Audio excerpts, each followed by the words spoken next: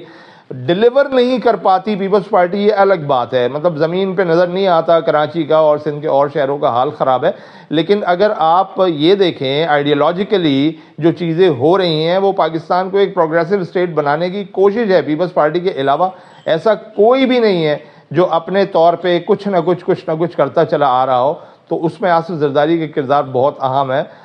بات تو میں لمبی کر سکتا ہوں، لیکن ظاہر ہے یہ حنیف دوامی کا پوڈ کاسٹ ہے اور انہوں نے اپنی بات کرنی ہے۔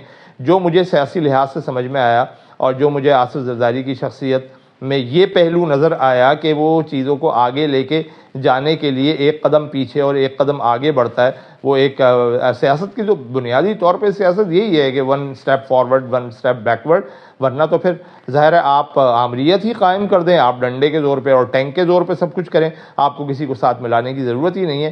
تو آصف زرداری اس معاملے میں اس وقت شاید سب سے بہتر سیاستدان ہے۔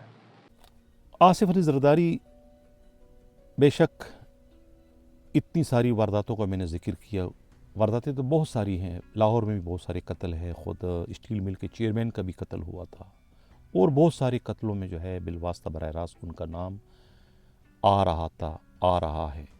بے شک اس میں وہ کچھ میں بری ہو چکے ہیں، کچھ کیسز جو ہے ٹیکنیکل بنیاد پر وہ دفن کر دی گئی، اور کچھ کیسز خود گورنمنٹ نے واپس لے لی، اور کچھ کیسز NRO کے چھری تلے آ گئے۔ لیکن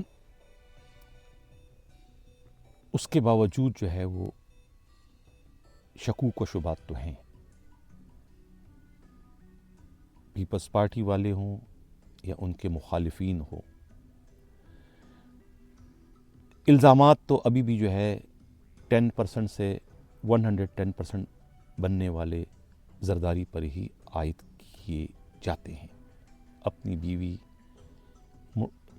کی شہادت پر، گرچہ اس کے کوئی ٹھوس شواہد نہیں ہیں، لیکن میں نے کہا نا کہ جو بینیفیشری ہوتا ہے کسی واقعے کا، کسی سہنے کا، بالواسطہ براہ راست اسی کو اس کا ذمہ وار جو ہے وہ ٹھہرایا جاتا ہے، سپریم کورٹ کی ایک رولنگ کو جو ہے وہ جواز بنا کر۔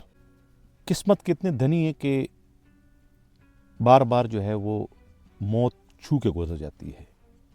سلیم اختر صدیقی کہہ چکے ہیں کہ جیل میں جب ان کو لایا گیا خود مرتضیٰ بھٹو کی شہادت کے بعد، تو اس وقت یہی خطرہ تھا کہ اس کا کام بھی جیل میں تمام کر دیا جائے گا، لیکن اس وقت جو ہے سلیم اختر صدیقی جو ہے وہ ان کے محافظ بن کر پہرا دیتے رہے، کیونکہ یہ اس وقت MPO میں تھے، باقاعدہ گرفتار نہیں تھے، اور وہ کہہ چکے ہیں کہ بحیثیت IG جیل یہ ان کی ذمہ واری میں شامل تھا کہ وہ MPO میں جو نظر بند ہوتے ان کی خاص طور سے ان کی جان کی حفاظت کرے۔ تو اس طریقے سے اس وقت موت کے منہ میں جانے سے انہیں بچانے کا سہرا جو ہے وہ خود سلیم اختر صدیقی کے سر جاتا ہے۔ اس سے پہلے جو ہے خود CIA سینٹر میں انہیں لایا گیا تھا جب انہوں نے اپنی پن کے ذریعے ڈرامائی طور پہ اپنے زبان کو زخمی کر دیا تھا، ٹارچر کا الزام لگانے کے لیے، جب خود شہباز شریف نے جو ہے موت کا فرشتہ بنا کر جو ہے اس وقت کے IG مقبول رانا کو جو ہے خاص طور سے سندھ کا IG بنایا تھا، اور مقبول رانا نے جو ہے اس وقت پھر چودھری اسلم جو شہید SSP ہیں ان کو استعمال کرنے کی کوشش کی تھی نفسیاتی دباؤ ڈالنے کے لیے، خود آصف زرداری کو ہلاک کرنے کے لیے جب وہ CIA سینٹر میں تھے، اور یہی وجہ ہے کہ انہیں بھی اس کا علم ہو چکا تھا کہ اس کے دن گنے جا چکے ہیں، اور اب اس بار جو ہے وہ ان کی فنکارانہ صلاحیتیں بھی جو ہے وہ انہیں بچا نہیں سکے گی، لہٰذا خود کو اس موت کے منہ سے نکالنے کے لیے جو ہے پھر پین سے جو ہے وہ پیپر پین سے اپنی زبان کو زخمی کیا اور خون نکلنا شروع کیا. تو اس کے بعد جب اطلاع ملتی ہے SSPCIA منظور مغل کو, تو وہ جو ہے تمام تر پابندیوں کو توڑتے ہوئے, جبکہ IG کی طرف سے وارتی کہ نہ لے جایا جائے, لیکن اس کے باوجود جو ہے خود منظور مغل ایز اے SSP اپنی سرکاری گاڑی میں جو ہے آصف زرداری کو CIA سینٹر سے آغا خان ہسپتال لے گئے تھے. وہاں علاج کرایا تھا, وہاں ایڈمٹ کرایا تھا ان کو. IG مقبول رانا کی شدید ترین مخالفتوں کے باوجود. تو دوسری بار جو ہے موت کے منہ سے نکالنے کا صحرا جو ہے وہ منظور مغل کے سر جاتا ہے. تو میں اس لیے کہہ رہا ہوں کہ یہ جو ان کا سفر تھا تختہ دار سے تخت اقتدار تک, یہ واقعی بڑا کٹھن تھا. بہت دفعہ موت کے منہ میں جاتے جاتے وہ رہ گئے تھے. 11 سال انہوں نے جیل میں جس طرح گزارے وہ تو سب کے سامنے ہیں کہ وہ جیل کے نام پہ ایک مذاق تھا. جو جیل اس وقت لوگ گزار رہے ہیں اس کے مقابلے میں وہ جیل ایک 5 اسٹار ہوٹل والا جیل تھا. تو اس میں انہوں نے 11 سال گزارے اور 11 سالوں میں جو ہے وہ اپنی فیملی کی تعداد میں اضافہ ہی کرتے رہے. اس سے اندازہ لگائیں کہ جیل جو ہے وہ ان کے لیے واقعی عقوبت گاہ تھی یا کہ جنت گاہ تھی. اور یہ وہی جیل تھی جہاں پر جو ہے خود دوسری لڑکیوں عورتوں کے آمد و رفت پر جو ہے خود محترمہ بے نظیر بھٹو کا جو ہے وہ ان سے جھگڑا تک ہو گیا تھا. اور اس جھگڑے کے نتیجے میں جو ہے ایک دوسرے کی بال تک کھینچے گئے تھے اور اس پر جو ہے خود محترمہ ناراض ہو. تو یہ وہ جیلیں تھیں جن جیلوں میں جو ہے خود آصف علی زرداری نے 11 برس گزارے. اور ان 11 برسوں کو جو ہے یہ پاکستان پیپلز پارٹی والے ان کے تاریخ ساز کارناموں سے تشبیہ دیتے ہوئے ان کی زبان نہیں تھک پاتی. سب کو پتہ ہے کہ وہ جیل کس قسم کی جیل تھی. اس جیل میں رہ کر جس قسم کا انہوں نے ہے وہ سب کے سامنے ہے. کس طریقے سے جو ہے وہ جو ہے گاڈ فادر بن کر جو ہے جیل میں رہ کے جو ہے وہ اپنا پورا نیٹ ورک چلا رہے تھے اس وقت. اور جو لوگ اس وقت ان سے خفا ہیں یا جو ناراض ہیں, جن کے لیے یہ جو شیر کا سہارا بار بار لیتے ہیں, جو ہے دیکھا جو کھا کے تیر کمی گاہ کی طرف اپنے ہی دوستوں سے ملاقات ہو گئی. انہی دوستوں کو تو پھر بعد میں ان کرائم میں استعمال کیا. میرا اشارہ ذوالفقار مرزا کی طرف ہے جو خود ذوالفقار مرزا جو تھا وہ سجاد اسٹیل مل کا جو چیئرمین ہے مارا تھا, مرڈر ہوا تھا سجاد حسین. اس میں Zulfiqar Mirza on the spot موجود تھا, مرڈر میں موجود تھا. One of the accused. جی ہاں, میرے پاس فائل ابھی پڑی ہوئی میرے پاس فائل. اور اس کی سرکمٹینشل ایویڈنس جو تھی اس میں آرڈر تو زرداری نے دیا تھا کہ ان کو مار دو, مگر اسپاٹ پہ یہ خود تھا ذوالفقار مرزا اسپاٹ پہ. ایک بار پڑھ لیتے تو شاید آج پاکستان کا نقشہ ایسا نہ ہوتا جیسا ہے, سیاست کا نقشہ. مجھے کسی دوست نے, اور آرمی کے دوست, میرے وہاں بہت دوست تھے پنڈی میں, انہوں نے کہا یار اب پریزیڈنٹ سے مل تو رہو, جنرل صاحب سے. پرویز مشرف کی بات کر رہے ہیں. اچھا, ہاں, ہی کالڈ می. مجھے اپنے کرنل شیر کو کہا, کرنل شیر بھی سن رہا ہوگا. اچھا, کوئی اتنی وہ نہیں ہے, اچھی بات ہی ہے, مگر میں آپ کو بتا رہا ہوں کوئی سیکرٹ ایکٹ میں نہیں آتی یہ بات. تو اس دوست نے مجھے کرنل شیر کو فون کیا. کرنل شیر نے مجھے کہا کہ آپ کا ٹائم فکس ہے, پریزیڈنٹ صاحب کے ساتھ آپ آ جاؤ, پریزیڈنٹ ہاؤس آ جاؤ. تو میں پریزیڈنٹ ہاؤس چلا گیا. تو وہ گیٹ پہ بتایا ہوا تھا سب نے, تو سارے وہ ایک دم سے گیٹ ویٹ سارے میرے لیے کھل گئے. اب یہ سلیم اختر کی وہ دیکھو نا, سلیم اختر کہاں جاتا تھا, خود ہی بلاتے تھے. اور وہ پریزیڈنٹ ہاؤس کے مین گیٹ پہ مجھے لینے آئے اور وہ لفٹ سے مجھے اوپر لے گئے. کرنل شیر بھول بھلیا تھے. میں نے کہا یہاں سے تو میں نکل بھی نہیں سکتا. کہا کہ نہیں سر ہم آپ کو واپس چھوڑیں گے. اچھا, اوپر چلے گئے. تو بڑے اہم میرے پاس ڈاکیومنٹس تھے, اگر وہ دیکھتے تو شاید وہ کنٹینیو کرتے.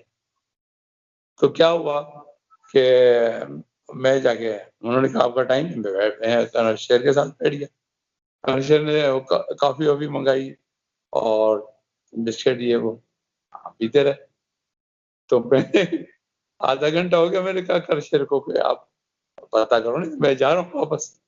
مجھے کوئی اس طرح کی کوئی ضرورت نہیں ہے، نہ تو مجھے پہنچنے کی ضرورت ہے اور نہ مجھے کوئی اور بات کرنی ہے. تو جو آپ نے کسی اہم آدمی نے آپ کو کہا ہے آپ کی طرف سے، تو وہ بات سن لیں آپ کے حق میں ہوگی. جنرل صاحب کو بتا دیں آپ کے حق میں ہوگی. اب جنرل صاحب پتہ نہیں کس موڈ میں تھے، جنرل پرویز مشرف سے ہی مخاطب ہوں کہ جنرل صاحب آپ کو یاد ہوگا، اگر آپ کو یاد ہوگا تو آپ نے ان کو کہا کہ وہ کون سی چیز ہے جو میں نہیں جانتا ہوں، اور سلیم اختر کو بولو کہ وہ کون سی چیز ہے جو میں نہیں جانتا. تو میں وہ فائل اٹھا کے میں نے کہا کنر شیر کو چلو یار، اور انہوں نے نہیں سننی. میں نے کہا مجھے نیچے تو چھوڑ کے آؤ، میں تو جا بھی نہیں سکتا یار، جتنی بھول بھلی ہے تم نے، تمہاری ہے ایوان سے طرح. وہ مجھے پھر نیچے گاڑی تک چھوڑ گیا ہے اور مجھے کہا ساری. میں نے کہا نہیں، ساری نہیں کی. میں نے کہا یہ بات جو آج ہوئی نہ ہوئی تو یہ بہت بڑی اہم تھی، تو اس کا رزلٹ آپ دیکھنا کیا ہوتا ہے. تو یہی ہوا کہ انہوں نے اس کو چلتا ہی کر دیا. اگر وہ سن لیتے اس دن میری تو شاید نہیں جاتے اس طرح. آپ کا کہنے کا مقصد ہے کہ جو اہم ترین فائل یا اہم ترین معلومات آپ کے پاس زرداری سے متعلق تھی، اگر یہ وہ اس وقت سن لیتے ہیں پرویز مشرف صاحب، تو یہ شاید پیچھک کرنے کی غلطی نہ کرتے اور نہ ہی آصف علی زرداری جو ہے پاکستان کے 11ویں صدر بننے میں کامیاب ہوتے، بلکہ وہ انہی 2 مقدمات میں اپنے منطقی انجام کو پہنچا دیے جاتے. یہ مطلب آپ کی باتوں سے یہ میں نتیجہ اخذ کر رہا ہوں کہ اگر اس دن پرویز مشرف جو ہے وہ آپ کو تھوڑی سی اہمیت دیتے، آپ کی باتوں کی جو سنگینی ہے اس کو سمجھتے، تو پھر شاید وہ فیصلہ کچھ وہ نہ کرتے جو انہوں نے کیا، فیصلہ کچھ اور کرتے اور ملک کی سیاست یہ نہ ہوتی، کچھ اور ہوتی. جی. اور نوئنگلی جنرل صاحب کو پتا بھی تھا کہ یہ تفتیش جو ہے سلیم اختر نے کی ہے، آپ کو ان کو پتا بھی تھا. نوئنگلی پتا نہیں کس موڈ میں تھے، کسی اور موڈ میں تھے، کس موڈ میں تھے. سیاسی ڈھانچہ کچھ اور ہوتا، زرداری 2 بار ملک کے صدر نہ بنتے بلکہ تختہ دار پر لڑک چکے ہوتے. اگر وہ فائل پرویز مشرف پڑھ لیتے، اس فائل میں بہت کچھ تھا. اس فائل کو پڑھنے کے بعد وہ شاید رسوائی زمانہ NRO پر سائن نہ کرتے. یہ دعویٰ ہے خود Saleem Akhtar Siddiqui, former DIG CIA کا. تو یہ مسٹر زرداری کی جو ہے وہ جرائم میں ڈوبی ہوئی ان کے تختہ دار سے تخت اقتدار تک کی کہانی، کہ کتنی مشکلات کا انہوں نے سامنا کیا، کتنی تکالیف کا انہوں نے سامنا کیا، کس قسم کے مقدمات ان پر درج کیے گئے، اس میں وہ ملوث تھے. پہلا کروڑ کیسا انہوں نے کمایا، پہلی واردات ان کی کہاں پر تھی اور پہلی واردات میں ان کی حالت کیا تھی، یہ سب کچھ آپ لوگ اس ویلاگ میں دیکھ چکے ہیں. اور اس وقت بھی جو ہے وہ پاکستان کے دوسرے بار جو ہے وہ صدر بننے میں کامیاب ہو گئے.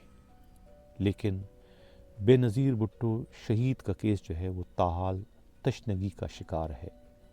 کوئی انصاف محترمہ کو نہ مل سکا، جن کے شوہر بن کر جو ہے خود آصف علی زرداری جو ہے وہ تختہ دار سے تخت اقتدار تک پہنچنے میں کامیاب ہو گئے. اور انہیں یہ بھی اعزاز حاصل ہے کہ وہ پاکستان کے پہلے ایسے صدر ہیں جنہیں دوسری بار جو ہے وہ پاکستان کے صدر بننے کا اعزاز حاصل ہے.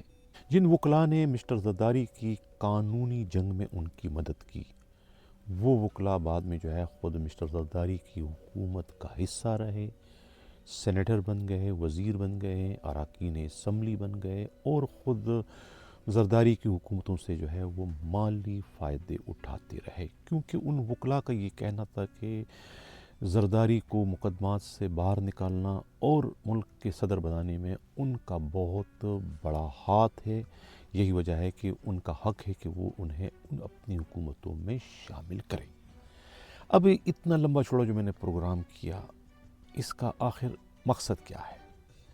یہ تمام جو جرائم ہیں جس میں بالواسطہ یہ براہ راست جو ہے مسٹر زرداری ملوث رہے ہیں یا ان کا نام آتا رہا ہے. 2 بار خود فارمر DIG سلیم اختر صدیقی کے ہاتھوں گرفتار ہوئے، جیل گئے، 11 سال انہوں نے جیل میں گزارے. تو کیا فرق پڑا مسٹر زرداری کو؟ ان کا جو سیاسی سفر تھا وہ تو بالکل 120 کیا بلکہ 140 150 کی رفتار سے آگے ہی بڑھتا گیا. اس میں تو کوئی رکاوٹ نہیں ہے، چاہے وہ جیل میں رہیں یا حوالات میں رہیں.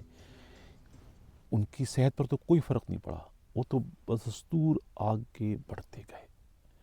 جمہوریت کو، ملک کو ناقابل تلافی نقصان پہنچا. ملک کی جمہوریت پہلی ہی لنگڑی لوڑی جمہوریت تھی، لیکن جو لنگڑی لوڑی جمہوریت تھی اس جمہوریت کو بھی جو ہے وہ عوام کی جڑوں سے نکال کر اس جمہوریت کو جو ہے وہ گملے کا پودا بنوانے کا صحرا جو ہے وہ اس بہت بڑی تبدیلی کا نتیجہ ہے جو خود NRO کی شکل میں مرحوم صدر پرویز مشرف نے دیا تھا، محض اپنی اقتدار کو طول دینے کے لیے یا اپنے اقتدار کو بچانے کے لیے.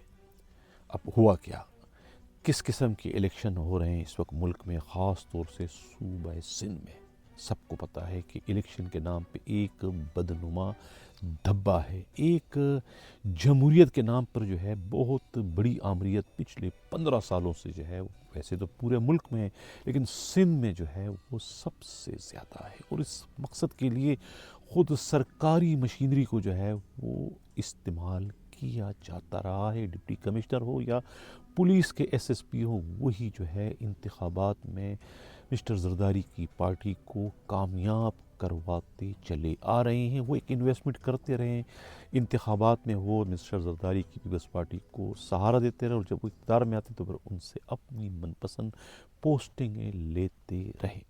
یہی حال جو ہے پنجاب میں خود مسلم لیگ نون والے کرتے رہے ہیں اور باقی جو علاقائی سیاسی جماعتیں خیبر پختونخوا میں ہو یا پھر خود بلوچستان میں ہو، ہر جگہ یہی فارمولہ جو ہے وہ استعمال کیا جاتا رہا ہے. لیکن اس کی داغ بیل جو ہے وہ خود سندھ سے رکھی گئی ہے. باقی جگہ تو اس کا تناسب یقیناً آٹے میں نمک کے برابر ہوگا، لیکن سندھ میں جو ہے یہ تناسب نمک اور آٹے والا ہو گیا تھا. یعنی کہ شفافیت تو بالکل ہی ختم ہو گئی تھی. 2 نمبر کے الیکشن جو ہے وہ ہوتے چلے آ رہے ہیں، کیونکہ اس 2 نمبر کے الیکشن کی شروعات ہی اس بدقسمت یا اس NRO سے رکھی گئی تھی، جس NRO کے نتیجے میں جو ہے تختہ دار سے زرداری کو نکال کر جو ہے وہ تخت اقتدار پر پہنچایا گیا، جس کا خمیازہ جو ہے وہ اس وقت پوری قوم جو ہے وہ بھگت رہی ہے اس قسم کے 2 نمبری جمہوریت کی شکل میں. کہ ایک ایسی جمہوریت کہ جس میں جمہوریت تو ہے، جمہور کا اس میں کوئی حصہ نہیں. یعنی دنیا کی یہ واحد جمہوریت ہے جس میں جمہور جو ہے وہ لا تعلق ہو چکی ہے. سارے کے سارے قوانین جو ہے، جو بھی قانون سازی ہوتی ہے، جو بھی جمہوریت سے جڑے کام ہیں، اس میں اپنی ذات کو صرف فائدے پہنچائے جاتے ہیں. جمہور کی تکالیف کا، جمہور کے جو ہے وہ پریشانیوں کو بالکل بھی اس میں خاطر نہیں لایا جاتا. اب پولیس جو کہ اس کھیل کا ایک بڑا حصہ بن چکی ہے، خاص طور سے سندھ میں، تو پولیس جو ہے وہ اپنی پولیسنگ کو بھول چکی ہے. پولیس جو ہے ظالم اور مظلوم کا فرق مٹا چکی ہے. اسے یہ نہیں معلوم کہ ظالم کون ہے اور مظلوم کون ہے.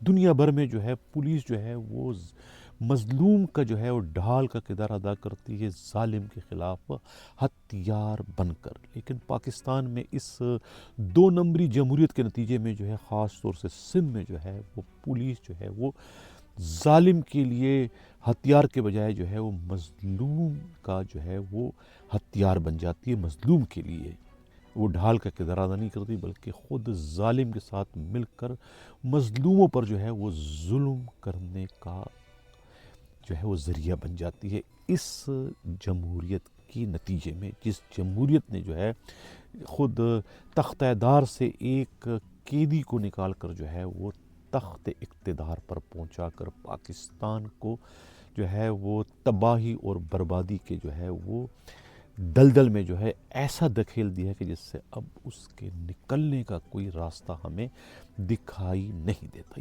یہ وہ سفر تھا خود مسٹر زرداری کا تختہ دار سے تخت اقتدار تک، جس نے پاکستان کی بنیادوں کو جو ہے وہ ہلا کر رکھ دیا ہے.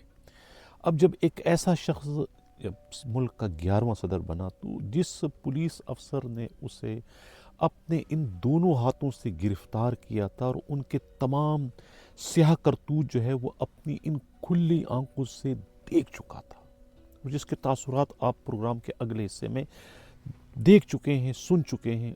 اب ان کے تاثرات کیا ہو سکتے ہیں خود آصف علی زرداری کے ملک کے 11ویں صدر منتخب ہونے پر؟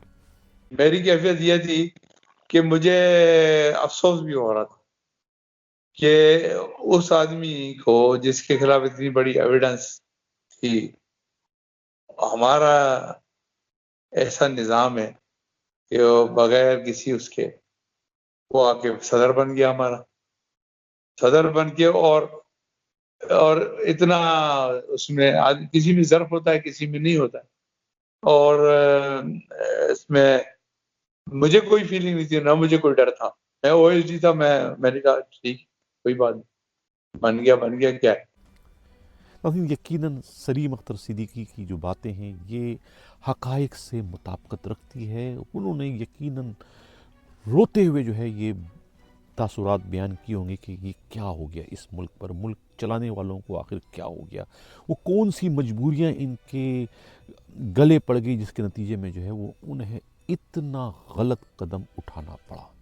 ثبوت تھے ان کے پاس، فائلیں تھی ان کے پاس، لیکن اس وقت کے جو ہے صدر مملکت کو جو ہے وہ اتنے نشے میں چور تھے کہ وہ ان کی فائل کو دیکھنے کا اور ان سے ملنے کا، ان کی بات سننے کا انہیں موقع ہی نہیں ملا، اور ایک ایسا فیصلہ کر گئے کہ جس سے جمہوریت کی انہوں نے جو ہے پوری کی پوری بساط ہی جو ہے وہ پلٹا دی. اور خود بعد میں اسی جمہوریت کا وہ ایسے شکار ہوئے کہ انہیں بھی کان سے پکڑ کر اسی صدر نے باہر نکال دیا جس صدر پر انہوں نے احسان کیا تھا، اور احسان کا بدلہ انہوں نے کیسے چکایا. جو پہلے میں نے ابتدا میں اپنے پروگرام کے جو شعر کا میں نے سہارا لیا تھا کہ کھا کے تیر جو دیکھا کمی گاہ کی طرف تو اپنے ہی دوستوں سے ملاقات ہو گئی. یہ بڑا مقبول شعر ہے جو اکثر جو ہے مسٹر زرداری اپنے مخالفین کے خلاف استعمال کرتے ہیں، لیکن یہ شعر تو خود ان پر موقع بموقع جو ہے وہ